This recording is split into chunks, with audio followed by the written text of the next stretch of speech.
지난주에 이어서 씨 뿌리는 자의 비유 두 번째 시간을 여러분과 함께 나누기를 원합니다. 지난주에 저희들이 말씀을 나누면서 네 가지 밭이 있다고 하는 얘기를 우리가 같이 했어요. 네 가지 밭에 관한 비유는 너무 많이 들었기 때문에 교회를 오래 다니신 분들은 사실 식상할 정도라고 생각을 합니다만, 사실 예수님이 하신 이 밭의 비유를 우리가 정말 알고 있느냐라고 하는 것에 질문을 하게 되면, 그 이야기는 알고 있지만 그 이야기가 자기 삶은 되지 못했다 하는 것을 생각해 보면 그 말씀이 여전히 우리에게 이해되지 않은 미지의 영역이다, 이렇게 생각해 볼 수가 있습니다. 네 가지 밭은 처음에는 길가, 그 다음에는 돌밭, 그 다음엔 가시떨기 밭, 그 다음에는 좋은 밭, 이렇게 나와 있어요. 지난주에 길가에 떨어진 씨라고 하는 것은 땅이 이렇게 뭐라고 그럴까, 부드러운 땅이 아니고 딱딱하게 다져진 땅이라고 말씀을 드렸어요. 딱딱하게 다져진 땅은 그 위에 무언가가 계속 지나다녔기 때문이죠. 마차가 지나다녔든 사람이 밟고 지나다녔든 많은 사람들이 그 길을 간 거예요. 만약 그 길가라고 하는 것이 사람의 마음이라고 한다면 그 사람의 마음에 씨앗이 떨어지기 전에 무슨 일이 있었던 거예요? 많은 사람들이 그 밭을 밟고 다닌 거죠. 그 마음의 밭을. 그래서 그 마음밭이 딱딱해진 거예요. 그래서 씨가 싹이 나려면 땅에 들어가서 땅 속에 씨앗이 충분히 들어가서 그 축축한 땅의 습기를 흡수하고, 그래서 그곳에서 새싹이 나야 되는데 땅 속으로 들어가지 못하는 거죠. 딱딱하게 다져져서. 우리 마음 속에 있는 그 딱딱하게 뭉쳐져 있는 것, 그것이 바로 길가다라고 말씀을 드렸어요. 때로는 그것이 상처라는 이름으로 불리기도 합니다. 딱딱한 그것을. 때로는 응어리진 마음, 누군가를 향한 어떤 분노와 용서 찾는 마음이 우리의 그 딱딱한 그 땅을 형성하기도 합니다. 그런가 하면 우리 안에 뭔가 결심, 그것이 좋은 결심이든 나쁜 결심이든 내가 기필코 뭘 하겠다라고 해서 예를 들자면 절대 아빠같이 살지 않을 거야, 이런 것이죠. 그리고 나는 절대 가난해서는 안 돼, 이런 내 마음속에 있는 내 자신과의 어떤 결심, 이런 것들이 딱딱한 땅을 형성합니다. 그래서 그것이 하나님의 말씀이 절대 들어오지 못하게 하는 하나의 굳은 마음이 되어버리는 것이죠. 이런 딱딱해진 길가와 같은 곳은 소망이 있는 좋은 땅이 되려면 어떻게 해야 된다고요? 갈아야 돼요. 쟁기질을 해야 됩니다. 그래서 하나님께서 씨를 뿌리시기 전에 반드시 그 딱딱한 땅은 쟁기질을 하게 돼 있어요. 땅을 갈아엎는 거죠. 땅을 갈아엎는 이유는 땅을 부드럽게 하고 그 땅 속에 유기물들이 충분히 숨 쉴 수 있는 공간과 습기를 머금을 수 있는 그런 소프트한 환경을 만들어주는 거죠. 근데 쟁기질은 만약에 땅이 살아있는 생물이라고 한다면 아픈 것이죠. 땅을 깊이 갈수록 그 땅은 좋은 땅이 되기 때문에 좋은 농부는 쟁기를 깊은 곳으로 박아서 10cm면 15cm. 저는 고등학교 다닐 때 농업을 했어요. 여러분들은 선택 과목을 뭘 했는지 모르겠어요. 그래서 시험 문제 땅을 갈 때 쟁기가 몇 cm 깊이로 갈려야 좋은 땅이 되느냐, 이런 걸 제가 고등학교 때 배웠는데, 보통은 한 15cm 이렇게 쟁기질을 갈아서 이렇게 땅을 갈면 좋은데 한 25cm 이렇게 깊이 넣어서 갈면 더 좋다, 이런 얘기가 나오고 그랬어요. 시험 문제 나오겠죠. 깊이 갈아야 돼요. 하나님께서 누군가를 사랑하신다고 하면 먼저 하나님께서 은혜를 베푸시기 전에 어떤 작업을 먼저 해요? 땅을 갈아엎는 작업을 먼저 하죠. 우리의 생각이 잘못됐다고 하는 것을 드러내고, 우리의 상처받아서 딱딱해진 마음을 기경해서 그 상처를 드러내놓게 하고 숨겨진 것들을 파헤쳐내고, 그래서 하나님 아버지께서 우리 마음 가운데 정말 아프지만, 그렇게 하기를 원치 않지만 내가 정말 좋은 땅인 것처럼 위장하고 반질반질하게 닦아놓은 그 표면들을 갈아 엎어버리는 거죠. 그래야만 말씀이 떨어져서 자랄 수 있으니까. 많은 그리스도인들이 자기가 하나님 앞에서 기경당하는 것을 두려워합니다. 마음밭을 갈아 엎으려고 할 때 하나님 저는 그러지 마세요 라고 말하죠. 저는 아픈 건 싫어요. 그냥 저는 그대로 내버려 두시고 제 있는 그 상태 그대로 이 상태에서 그냥 씨앗만 주세요 라고 말하죠. 그럼 제가 어떻게 알아서 해볼게요. 하지만 그 땅은 기경되지 않는 한 씨앗은 금세 다른 새들이 동물들이 먹어버립니다.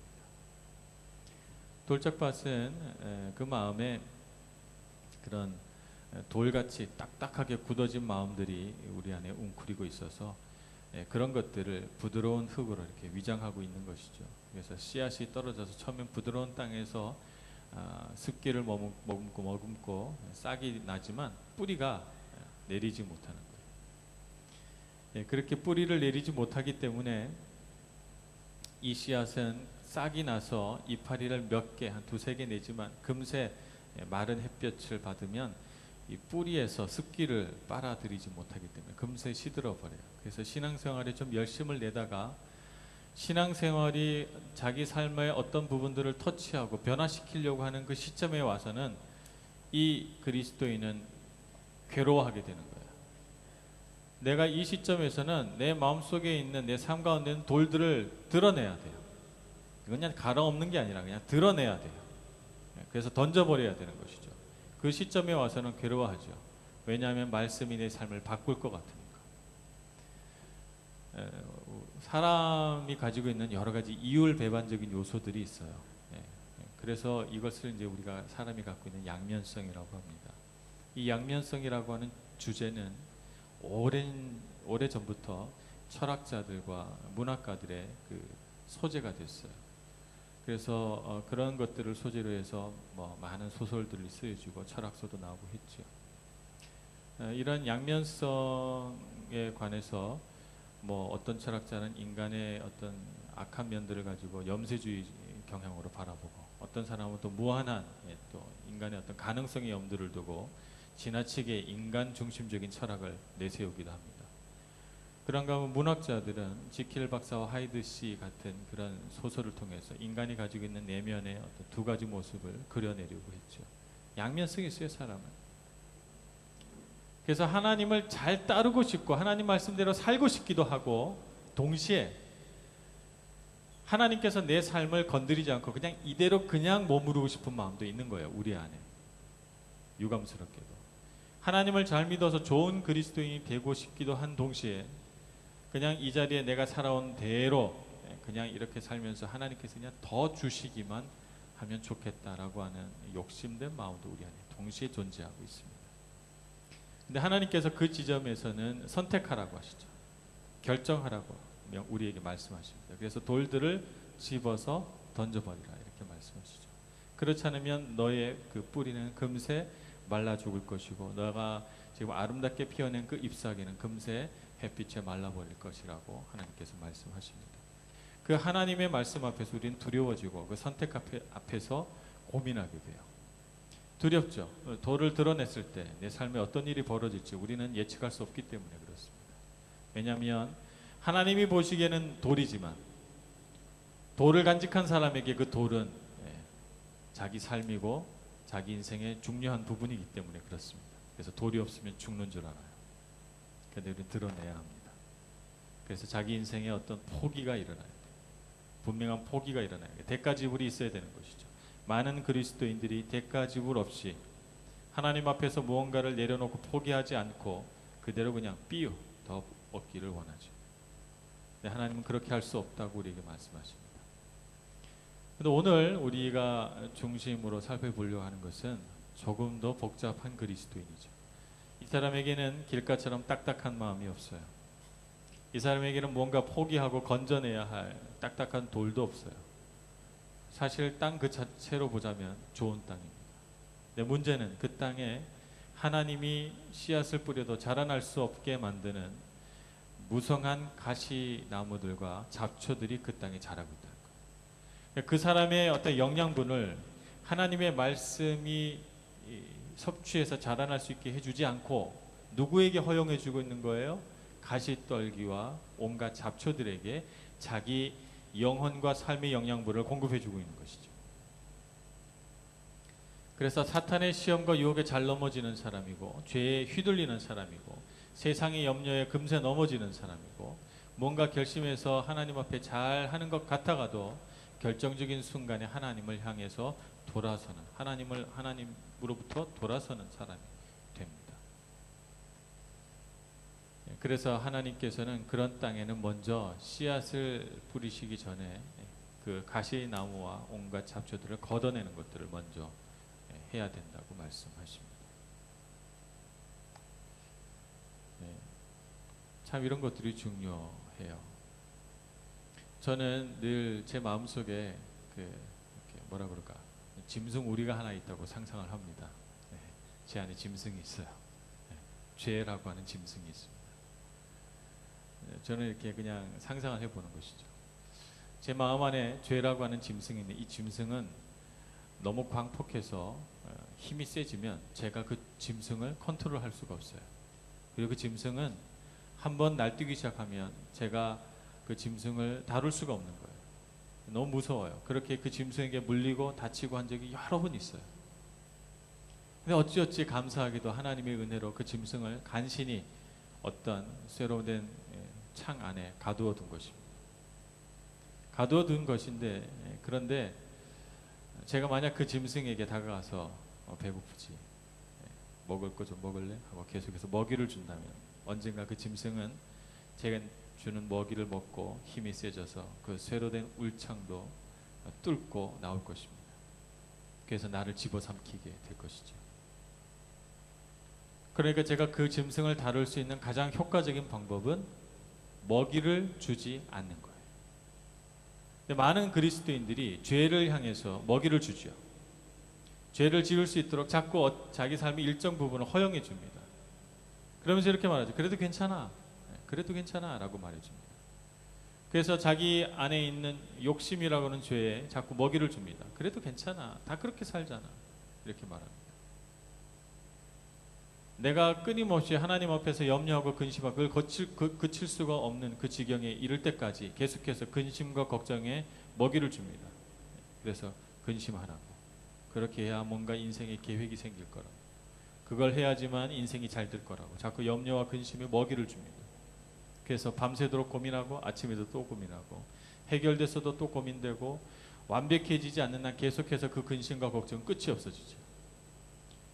제가 전에 말씀드렸잖아요. 내가 할 수 있는 일이 있고 하나님이 하실 일이 있어요. 많은 그리스도인들이 내가 할 일은 안 하고 하나님이 하실 일을 걱정해요. 그죠? 그리스도인은 어떻게 해야 됩니까? 내가 할 일을 하고 하나님이 하실 일을 하나님께 맡기는 거죠. 그게 믿음이지요. 그게 믿음의 영역입니다.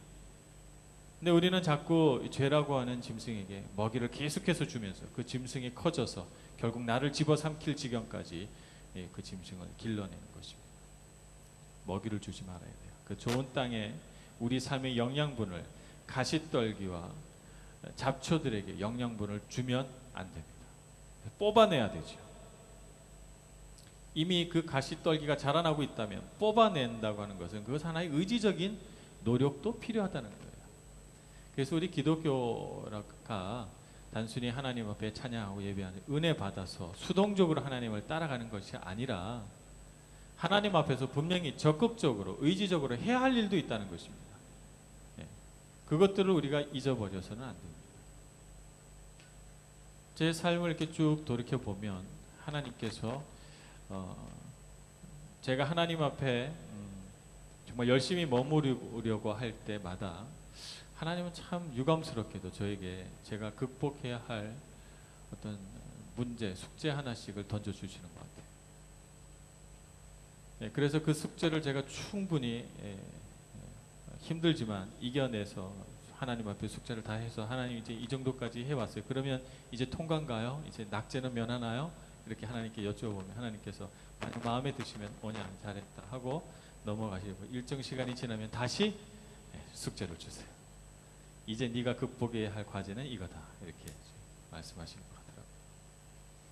전에도 한번 말씀드렸지만 저는 청년 때 굉장히 과장하는 버릇이 있었어요. 저는 그것이 문학의 한 장르라고 생각했습니다. 표현법의 한 방법이라고 생각을 했어요. 그래서 저는 기분이 좋으면 제가 이렇게 요만큼 잘한 일은 이만큼 크게 해서 말하고, 기분 좋으면 막 이렇게 과장하고, 뭐 그런 경향이 20대 때 있었어요.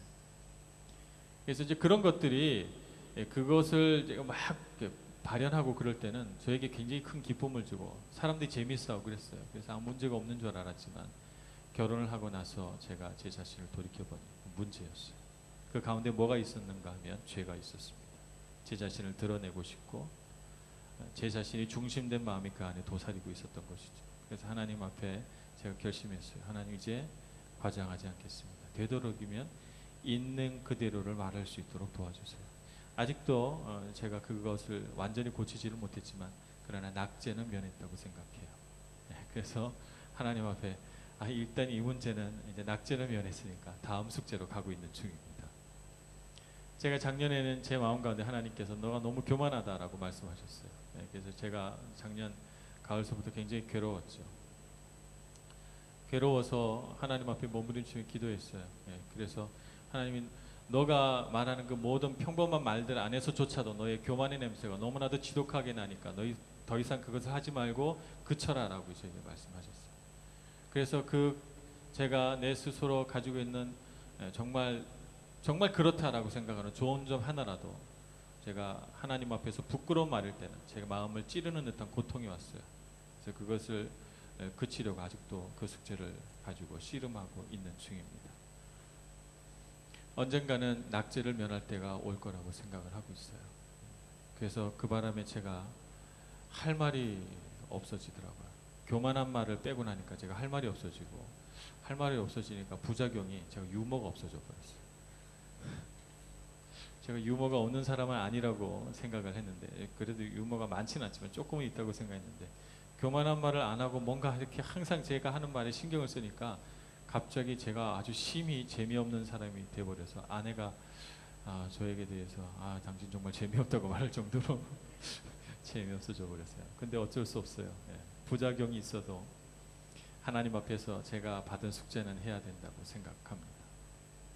여러분의 삶 가운데도 분명히 문제가 있을 거예요.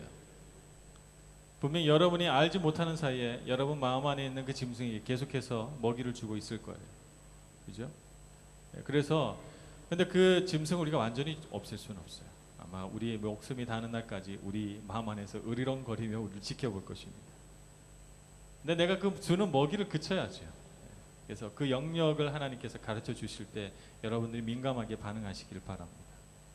민감하게 반응하시고 하나님께서 그쳐라 라고 말씀할 때 그치시고, 뽑아내라고 말할 때 뽑아내시고, 이제 돌이켜라 할 때 돌이키셔서, 그래서 여러분 앞에 있는 숙제들을 하나씩 해나갈 때 여러분의 삶에 기쁨이 있고 여러분의 삶에 성숙이 있고 여러분 마음 가운데 뿌려진 씨가 분명히 발화가 돼서 30배, 60배, 100배의 열매를 맺히게 될 것입니다.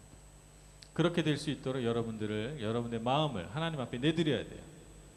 기경하시도록 하나님께서. 그 밭의 주인은 누구입니까? 그 밭의 주인은 내가 아니에요. 하나님이십니다.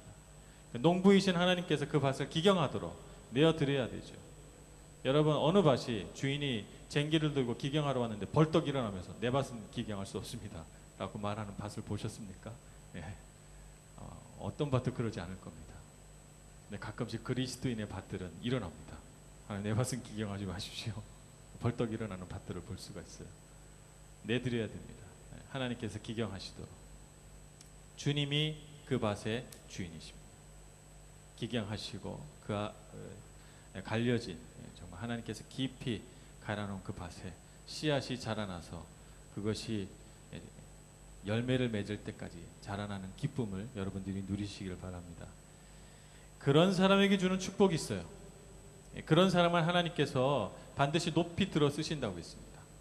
등불이 켜졌다면 그 등불이 켜진 등불을 밑에다 놓는 사람이 어디 있어요? 캄캄한 밤인데 등불이 켜져 있다면 누구든지 그 등불을 들어다가 높은 곳에 놓을 것입니다. 왜 그렇게 할까요? 높은 곳에 놓아야 그 등불의 그 빛이 온 집안을 환하게 하기 때문이죠. 만약 하나님의 입장에서 우리가 하나님 앞에 민감하게 반응한 등불이라면 하나님께서 어떻게 하시겠어요? 우리를 들어다가 높은 데 놔야 되겠구나, 빛이 비치도록 하고 들어서 쓰신다는 것입니다. 여러분 인생 가운데 여러분의 어떤 삶에 풍성함이 있기를 원하십니까? 여러분의 삶에 정말 세상적인 말로 말해서 성공이라는 것들이 여러분 삶에 있기를 원하세요? 그럼 어떻게 해야 됩니까? 여러분들이 하나님 앞에 충분히 밝은 빛이 되어서 하나님 보시고 이 등불은 높은 곳에 놔야 되겠구나. 이렇게 될 수 있도록 여러분이 밝은 빛이 여러분 삶 가운데 나와야 되는 것이죠. 많은 사람들이 본인이 빛이 충분히 나오고 있지 않음에도 불구하고 사실은 꺼져가는 등불인데 왜 하나님께서 이것을 들여다가 높은 데 놓지 않느냐고 하나님께 기도합니다.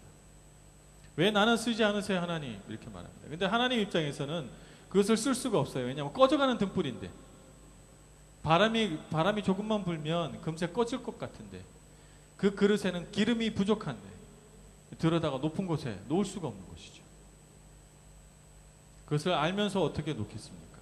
하나님은 사랑의 하나님이신데 그래서 그냥 바람이 불지 않고 안전한 곳에 그냥 그 등자는 그냥 머물러 있는 것입니다. 여러분 말씀에 민감하게 반응해서 하나님이 보실 때 환한 빛이 되세요. 그래서 하나님 보시고 이렇게 밝고 환한 빛을 어찌 내가 바닥에 둘 수 있겠는가. 하나님께서 그렇게 기뻐하시면서 높은 곳에 둘 수 있도록 해야 되는 것입니다. 그런 사람은 오늘 성경에 나와 있는 말씀처럼 다른 사람에게 관심을 갖기보다는 자기 자신에게 관심을 많이 갖습니다. 영의 눈이 하나님을 향해 가 있는 사람은 마음의 눈이 자기 자신을 향해 가 있게 돼 있어요. 그래서 영의 눈이 하나님을 향해 딱 초점이 맞춰져 있는 사람은 그 하나님을 바라봄으로 인해서 자신의 무익함과 자신의 연약함과 자신의 죄됨이 그 하나님을 바라보는 순간 명확하게 나타납니다.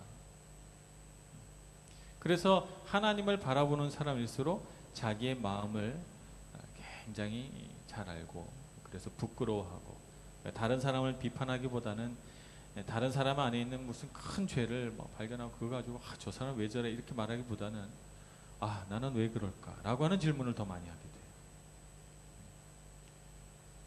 여러분 삶 가운데 그런 기쁨이 있으시길 바랍니다.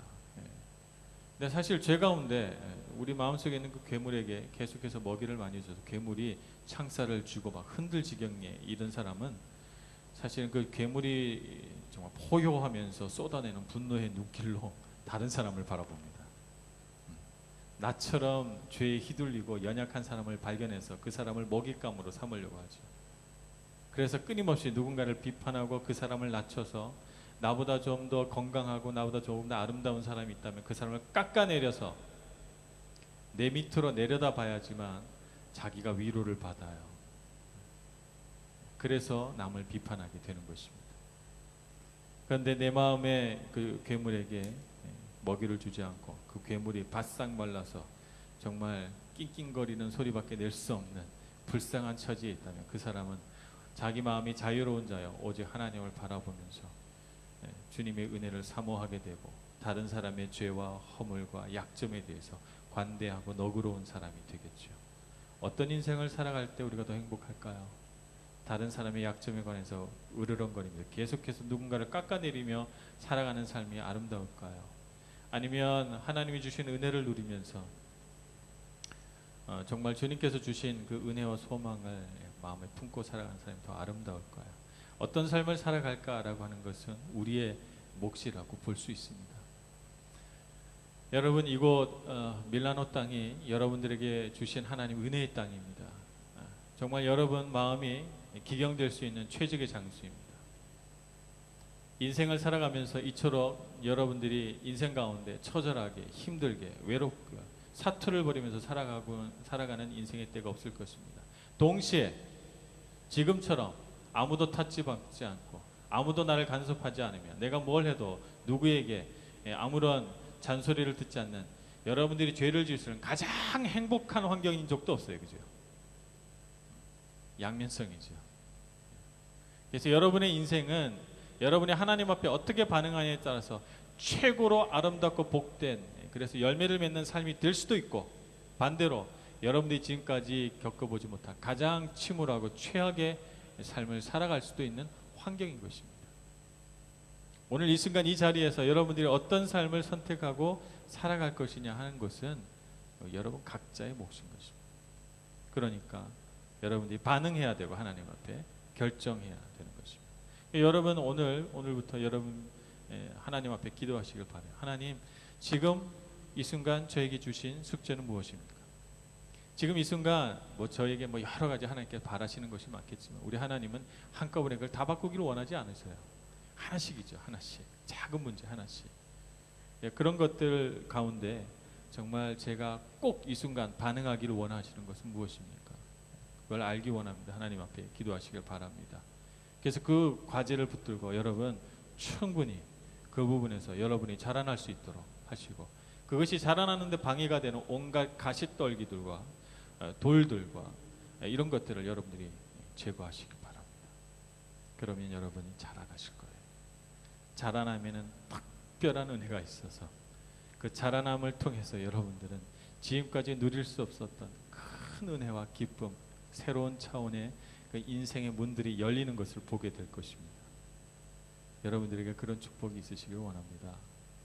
열심히 기도하시고 하나님 앞에 반응하셔서 여러분이 이 시간을 축복의 시간으로 만들어 내시길 바랍니다. 기도하겠습니다. 은혜가 많으신 하나님 아버지, 주님의 은총과 사랑을 베풀어 주시옵소서. 때로 우리가 하나님 앞에서 길을 잃고 헤맬 때에도 사랑의 손으로 우리를 붙드시고 말씀 앞에 고쳐 세우셔서 주님 앞에 민감한 자여 말씀 앞에 민감한 자 되게 하여 주시옵소서. 주님께서 우리 마음을 기경하시고자 할 때 우리 마음을 내어드리는 저희들이 되게 해주시고, 주님께서 말씀을 주실 때 그 말씀을 생명인 줄로 믿고 우리 마음으로 품고 하나님께서 말씀하신 은혜와 복을 담아 30배, 60배, 100배로 키워낼 수 있는 저희들 되게 하여 주시옵소서. 예수님의 이름으로 기도합니다. 아멘.